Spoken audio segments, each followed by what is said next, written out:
Hi everyone, and welcome to another episode of ValueCast. Today we are meeting a founder who I've been very close to, watching his activities over the last year.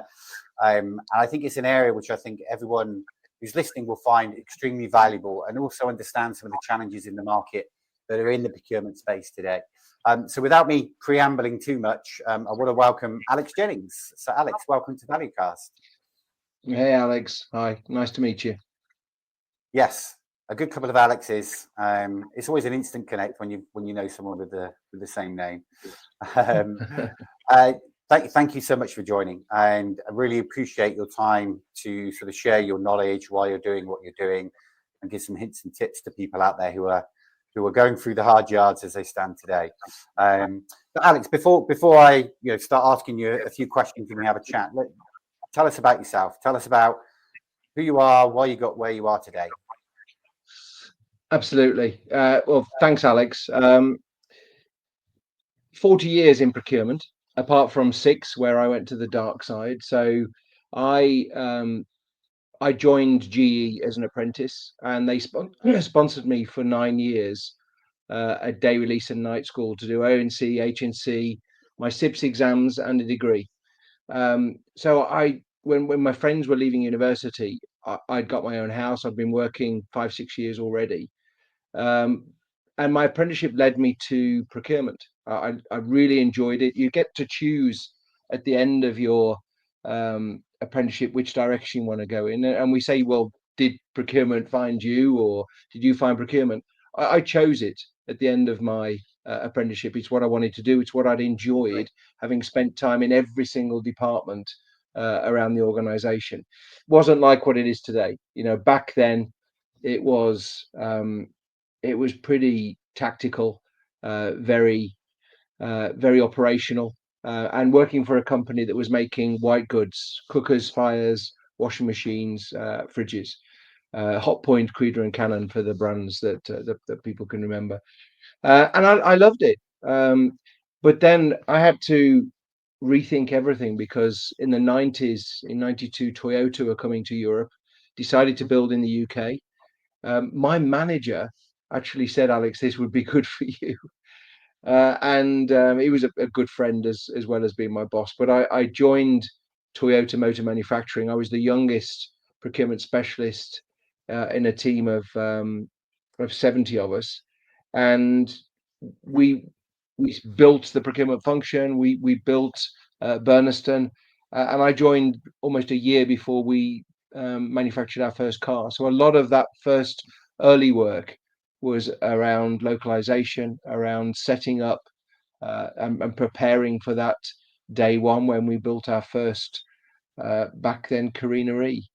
Um, Wow. and I learned so much at Toyota. I've actually been posting this week a series on some of the things, refreshing my memory around 5S and around Kanban and Jidoka and just in time, and it really set me up for my career.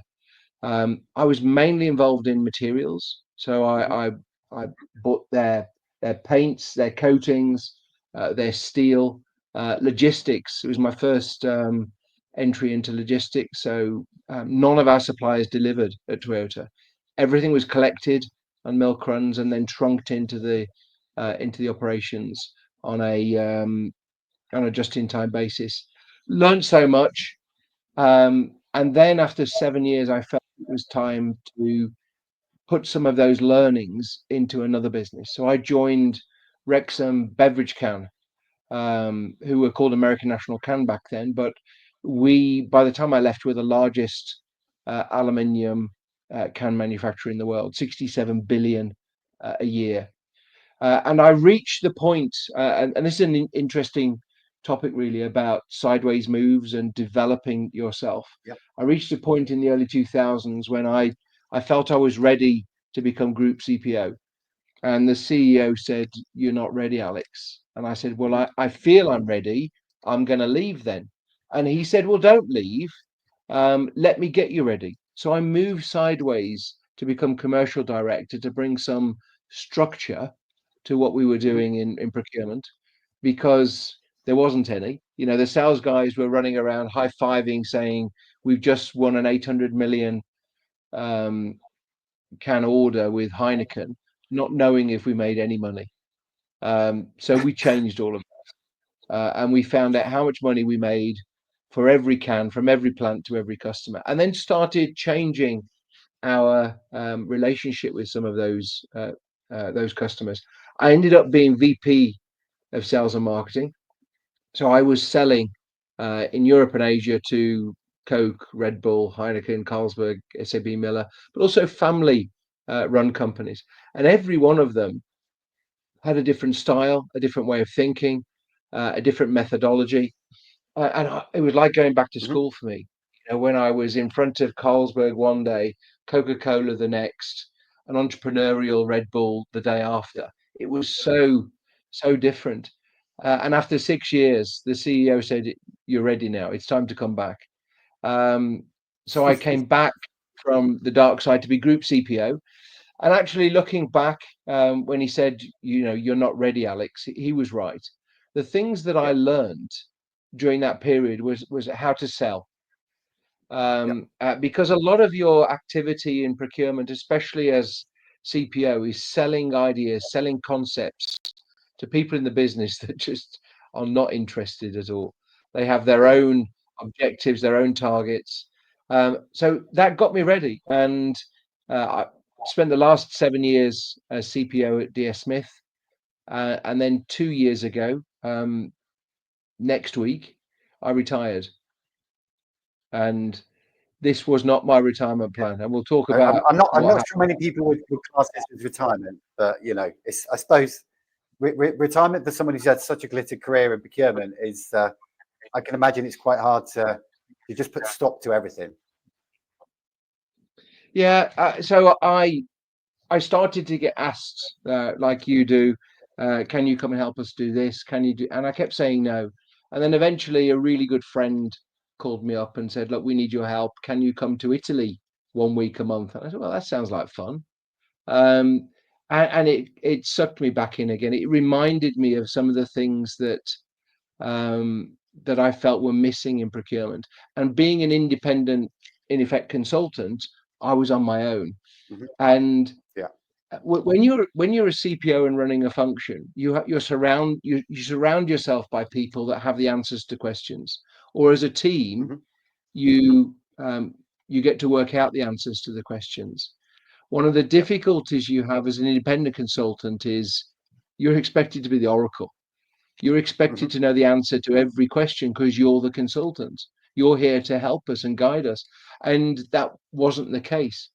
So I started recommend, well, how can we create a network that can help us? Because yes, I've been a CPO, but I don't know the answer to everything.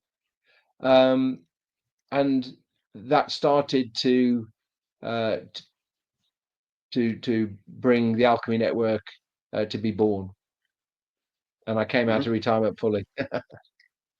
Yeah, I was going to say you're definitely not in retirement now, are you? That's down the line.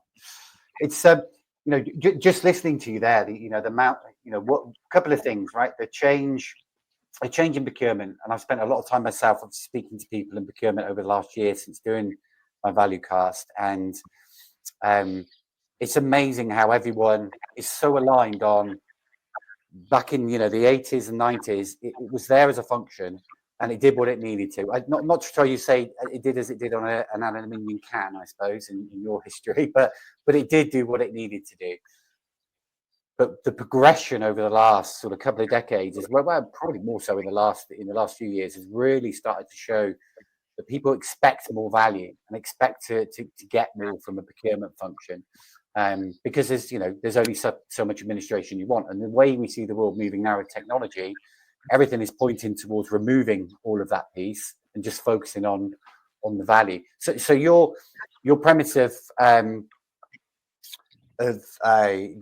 Alchemie Network, I find it a very, very interesting concept, because we all know that there are other social media platforms out there, but they're quite generic from what I've seen. And one thing I've noticed that I've really enjoyed about being involved in your network is the specifics around procurement, which I've not seen before. Like what was it that sort of took you over the edge to say this has to be done?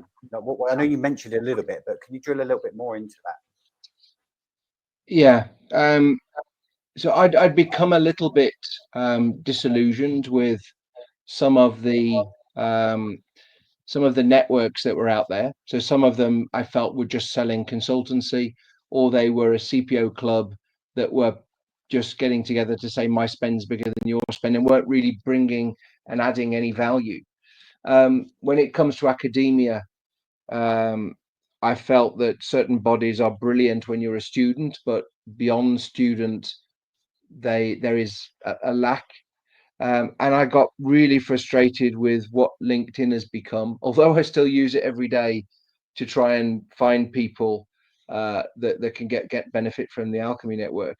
That's pretty much all it's any good for me now. For me, it's very much um, business Facebook. That's not what it was like 20 years ago. Yeah. And although we have all of that on the Alchemie Network, we separate it. So we have the Expert Insights Lounge, the Tech Insights, the Business Lounge, and the social media stuff around. It's my daughter's third birthday. I'm starting a new job. I've just run a marathon, or I've just come back from DPW wearing sunglasses. Don't I look cool? That's in the social Yeah. cafe. And if you're not interested in that, don't go in. Yeah. Also on LinkedIn, I get frustrated by the fact that if I missed something last week, you're not really going to ever see it. If No. you search a topic on the Alchemy Network, it will go and find every single post that's ever been posted. And then you can filter them based on time or how popular they were when they were posted. But the most frustrating thing for me with LinkedIn is it decides, or their algorithm decides what I see and who sees what I post. Mm-hmm. And I don't like that. So we deliberately don't have an algorithm on the Alchemy Network. The last thing that was posted is the last thing that's in there. Yeah. That's it. No, I think they're very common frustrations. Like we all see those frustrations around algorithms, and the challenge is when you've got that level of content coming through. I suppose they need to look at some ways of managing it, but then you do miss out. You miss out on a huge amount. And you probably got users on your application that are making very valid posts, and if they're not accessible to everyone, then how on earth are they learning from it? I must admit, I've met with quite a few people who are in the training space, so accepts or still sits, and even creating new platforms and services to improve how procurement people continue to be educated. And when I look at your platform, this is the real thing for me that I don't tend to see out anywhere. Is when procurement people are trained, where do they go? Unless you've got a good manager and a really solid manager who's giving you the knowledge, what do you do? And that's probably one of the things I see as being the greatest value of what you're providing right now. Yeah, I think one of the things I've learned through my career, and I think it's more relevant now, is that the learning from each other is so powerful. So I learned from my superiors when I was early in my career, and it was quite an authoritarian process at Toyota. So it was very hierarchical. Mm-hmm. But nowadays, things are changing so fast, and we're having to learn and unlearn that we need the younger people, the Gen Z population, to be educating us and to be helping us through that process. Because when I Yeah. had a SaaS system or a technology, we'd implement it and we'd use it for the next 10, 15 years. Now the horizons are 3 to 6 months and it's updating. The younger generation have been brought up with accepting that oh, there's an update on this, there's an update on that, and it changes how it operates.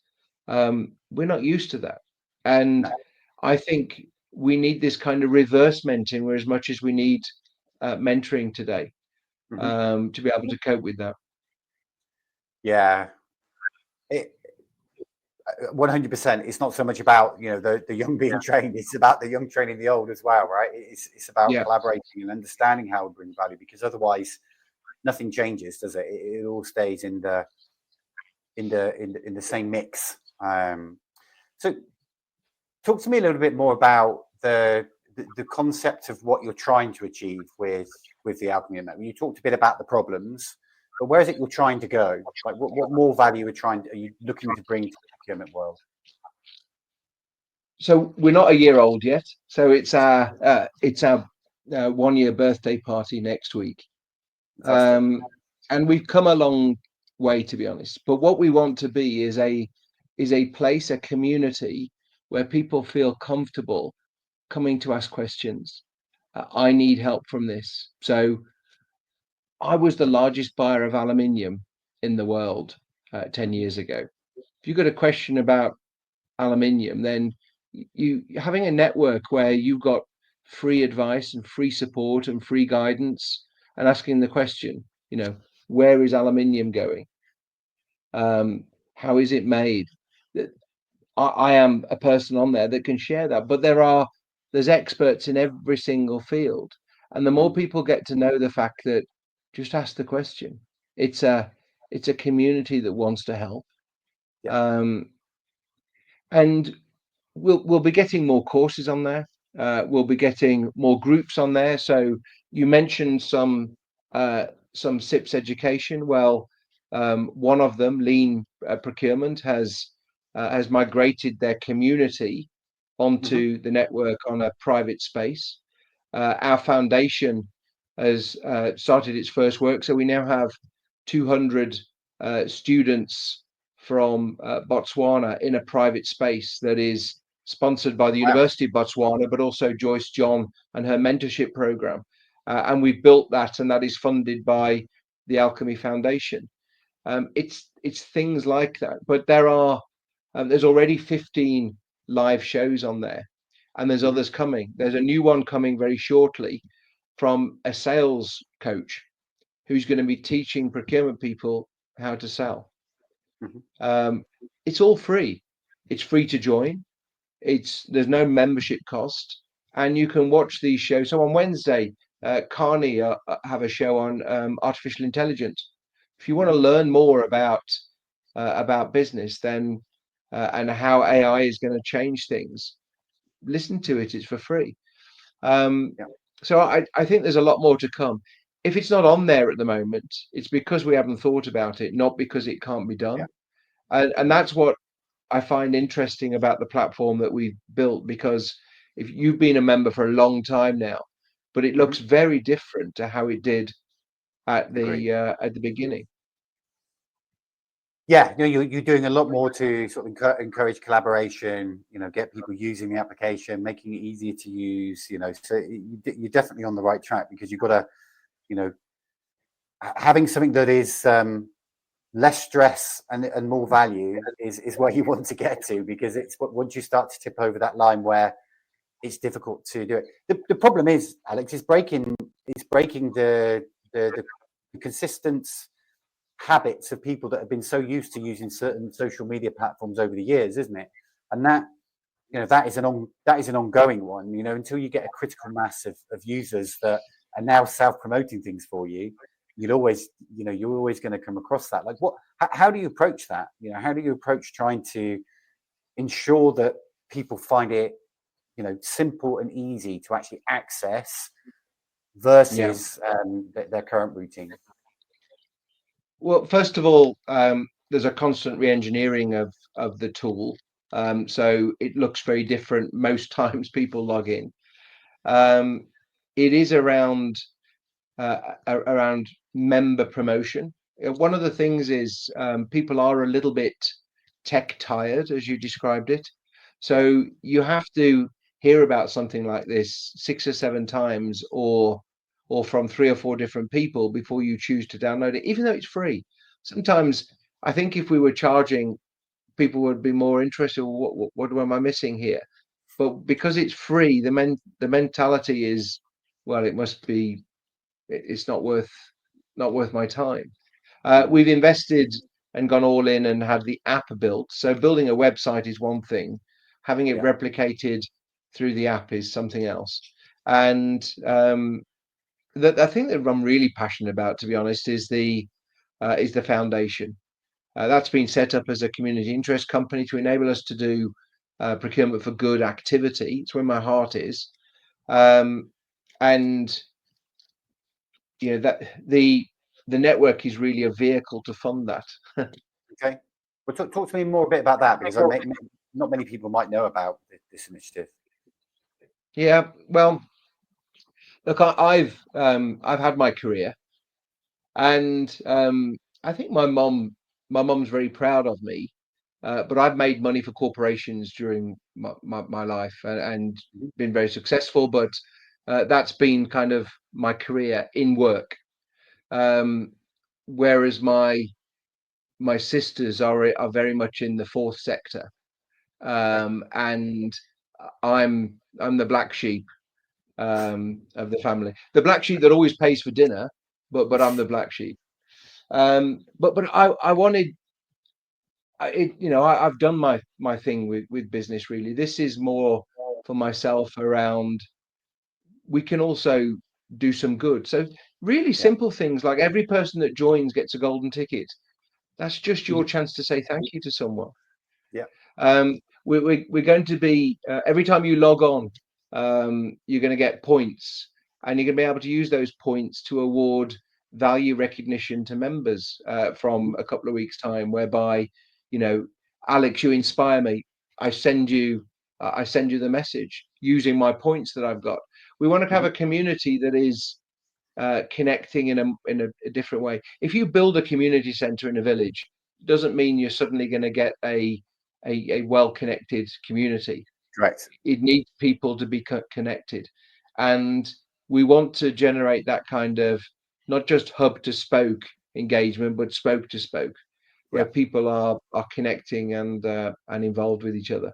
It takes time, Yeah. um, and what we want to do is to be able to support people through their education with bursaries. We want to help fund people who want to go and speak at Bristol University on procurement or supply chain, but don't want to be £80 out of pocket because of the train. Well, we're not going to pay you for your time, but we'll cover your costs. That Mm. kind of thing, to create a community of giving.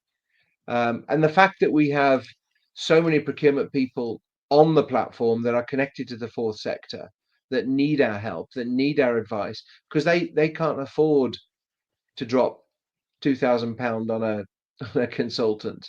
They're working for the World Yeah. Food Programme, or let's do what we can do to help them.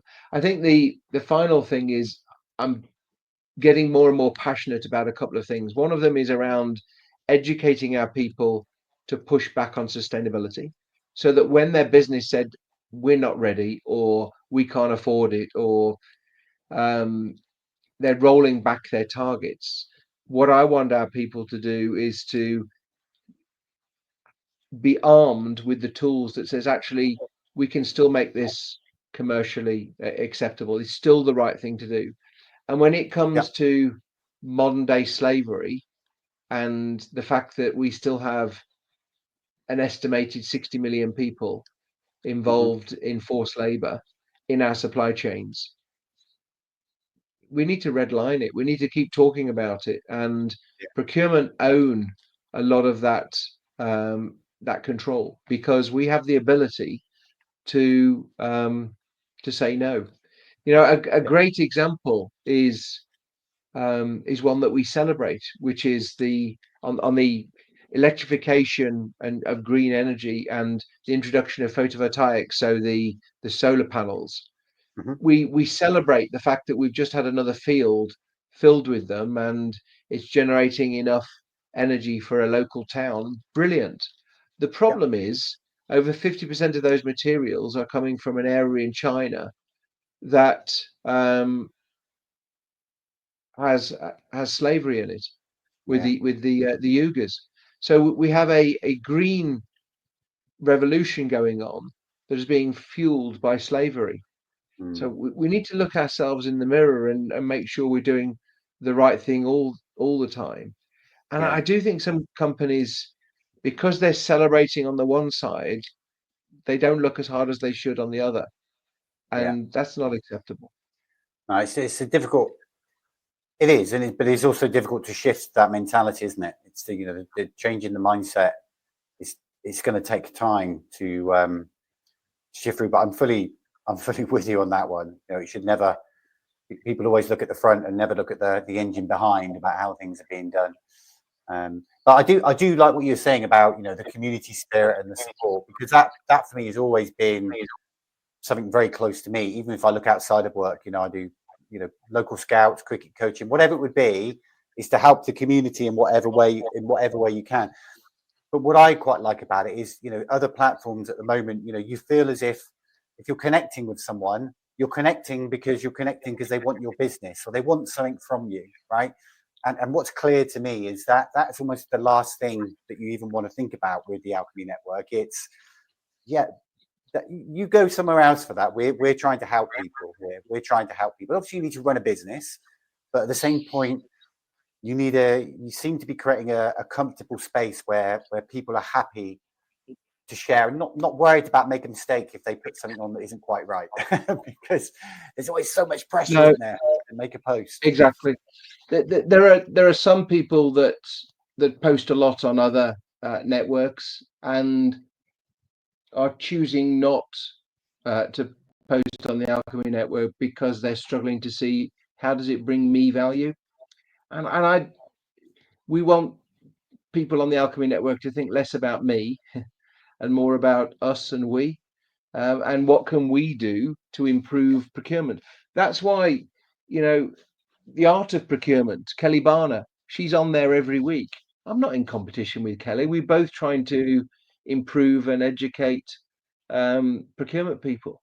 We Yeah, promote the Sustainable Procurement Pledge. I'm not in competition with those guys. We both want the same thing. yeah, Um, if SIPs want to advertise SIPs on the Alchemy Network, they can absolutely do that. yeah, Um, they they choose not to. Um, but there's a long story there. There's we'll get there. you'll get there. No, that's fine. Yeah, and from a provider perspective, you want to engage your providers to show the offering and services and support they can bring, but it's just sort of just keeping that balance, isn't it, of what are you trying to sell versus actually sharing. Like I've always been the whole reason I do this value cast is not anything to do with money, anything to do with it. It's actually one for me to learn, but also to share knowledge. And if one person logs into your network or listens to my podcast, then for me, job achieved, right? If you can help one person, then you just hope that you can help others. So I think what you're doing is fantastic, and I know it can be very tricky because you're competing against some of the most biggest communication or community platforms in the world. So it's going to be an interesting few years to see where it goes. But I think you just topped like 10,000 users not long ago. I think was it a few weeks ago you topped 10,000, or was that like 2 months Yeah. ago? No, we're at around 5,000 now.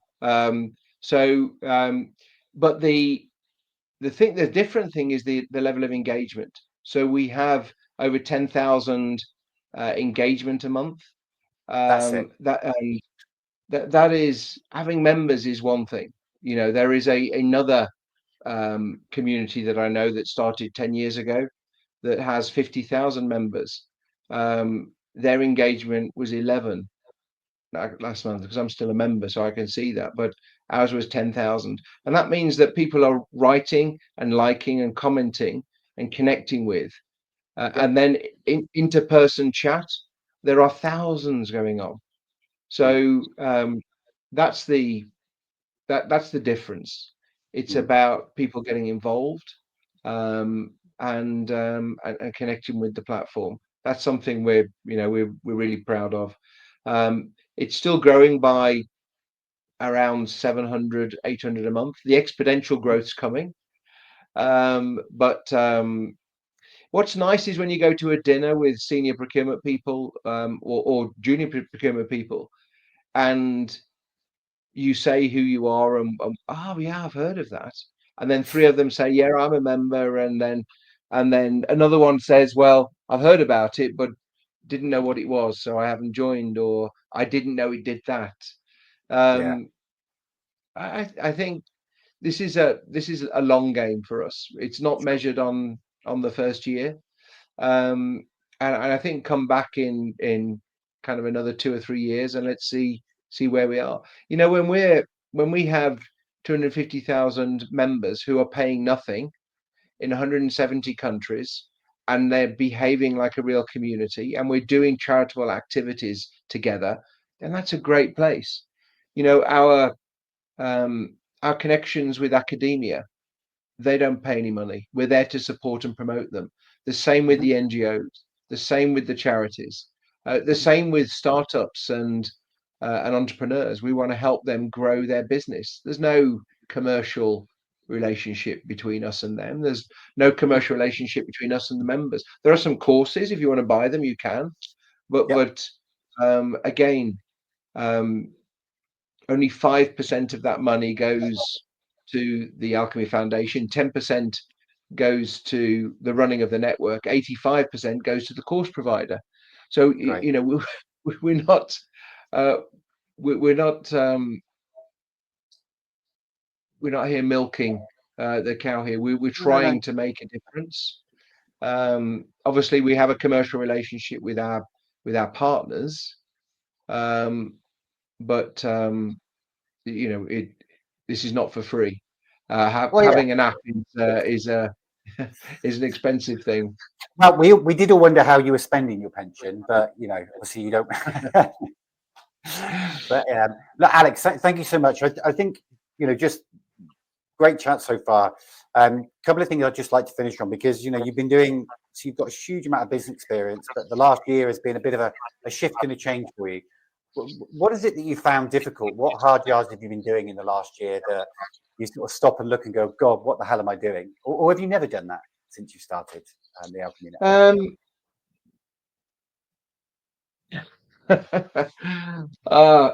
I when I find myself in here at 5 o'clock in the morning, and then still in here at 10, 11 o'clock at night, Yeah. um, I have to be careful about saying something negative about that because my wife will absolutely remind me and said, "This is what you wanted. Yeah. You had a choice. You chose to do this. This was a choice." Um, and we will continue to make that choice because um, I like connecting people. I like trying to drive change. Um, I want people in procurement to be helping each other. Absolutely be competitive. It's a competitive world, but that doesn't mean that you can't help people Hmm. and be better. Um, And the golden ticket, that's a great example where you can say thank you to someone. I award my ticket to Alex, but it's also a pay it forward process. So based on the golden ticket's a little bit like the golden tickets they award at British Airways, where you Hmm. get one to award to someone that's made a difference to you in your interactions there. But our process is also a pay it forward process. So the Yeah. ticket that you receive, Alex, from me, you then have a responsibility to me to pay it forward to somebody. And we can track, like your air miles, the fact that the ticket that started with me went to you, went to Fred, went to Mary, is now with John in Mexico. We can track Mm. the air miles of that. And there's something just a little bit romantic about demonstrating how our supply chains are connected, how we are connected with each other. Yeah. Um, there's no commercial value in that. It's just fun. But what we Yeah, it like is. is through our gratitude podcast, being able to recognize the fact that, well, why did you award that to Alex? Well, for Hmm. this reason, and this reason. He did something that changed my career 8 years ago. I wouldn't be where I am today if it wasn't for Alex. Or Alex has been going through a difficult season in his life, but he's shown up every day at work, over delivered. And I just want to say, we see you. Simple thing. Thank you. 2 words. Yep. Yep. Completely agree. I really like your approach to business and life. It's very aligned with mine in a way, where it's about, finding, you can have a 7-figure salary, but if you're not enjoying something and you're not actually providing the value that is in your body, like for me, if I'm not doing something to support and help and bring value to people and the business world, it doesn't matter about that sort of stuff, does it? It really doesn't. It's like, great, you can sit there on your wad of cash and be happy that you can buy your latest Ferrari or go on holiday wherever you like. But for me, it's like, does that really give you the satisfaction you're looking for? And for me, from what you've been telling me today, you're definitely on the value side and the support side. I think I like to think that there are more good people than bad as a starting point. And my starting point is also, you don't have to earn trust with me. The starting point is, I trust you. You can lose my trust, but you don't have to earn it. The starting point is, I assume you're a good person. And there are so many people that are giving on the Alchemie Network, huge amounts. I mean, someone like Richard Reynolds, he writes an enormous amount of material about sustainability, because he wants to pass on his knowledge. No other reason. What a great thing to do. And what you talked about, your involvement in the cricket and the scout group. People do that for to go home at night to think, I've made a difference. And if you can help those young boys grow into a better person, then that's a brilliant gift. It's a really brilliant gift. And you probably make a bigger difference in the world by doing that than you do in your day job. But it's one fuels the other. One enables you to do the other. Because if you didn't have a career that enabled you to have the free time to do it, you couldn't do it. Yeah, it's that's exactly that. I think in life you have to. Well, it's difficult, right? Everyone has their own different motivations and the way they operate and work, but for me, that is probably the core foundation. And if I'm not doing those things outside of work myself, it makes even work more of a struggle, because you it sort of helps you go through and fuel your passion for realizing why you do what you do. Yeah, but you never know. The next England, or I should say Scottish cricketer, because I do live in Scotland, could have been coached by me. And there you go.